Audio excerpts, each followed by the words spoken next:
বদ্ধজীব সমস্ত পাপের ফল জন্ম জন্মান্তরের দুঃখ ভোগ করতে থাকে। বর্তমানে পূর্বকৃত পাপের ফল ভোগ করতে করতে সে পরবর্তী জীবনের দুঃখরূপী নতুন বীজ বপন করতে থাকে। ভীষণ রোগ, আইন সংক্রান্ত অভিযোগ, নিজ কুলের জন্ম অথবা বিদ্যা বা রূপের অভাব, এই সমস্ত হচ্ছে প্রারব্ধ পাপকর্মের লক্ষণ।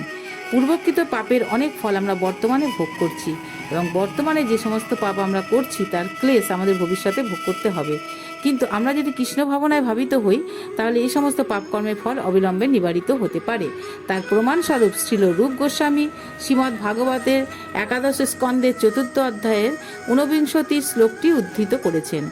উদ্ধবকে উপদেশ প্রদানকালে ভগবান শ্রীকৃষ্ণ বলেছেন, হে উদ্ধব, আমার প্রতি ভক্তি প্রজ্বলিত অগ্নির মতো, যা ইন্ধনরূপী অপার পাপরাশি ভস্ম করতে পারে। অর্থাৎ প্রচণ্ড অগ্নি যেমন যে কোনো পরিমাণ ইন্ধনকে ভস্মীভূত করতে পারে, তেমনি কৃষ্ণ ভাবনাময় ভগবত ভক্তি পাপ কর্মরূপী সমস্ত ইন্ধনকে ভস্মীভূত করতে পারে। যেমন কুরুক্ষেত্রের রণাঙ্গনে অর্জুন মনে করেছিলেন যে যুদ্ধ করাটা পাপকর্ম, কিন্তু শ্রীকৃষ্ণ তাকে সেই যুদ্ধে নিযুক্ত হতে আদেশ দিলেন এবং তার ফলে তার কাছে সেই যুদ্ধ ভগবত বশীতে পর্যবসিত হলো।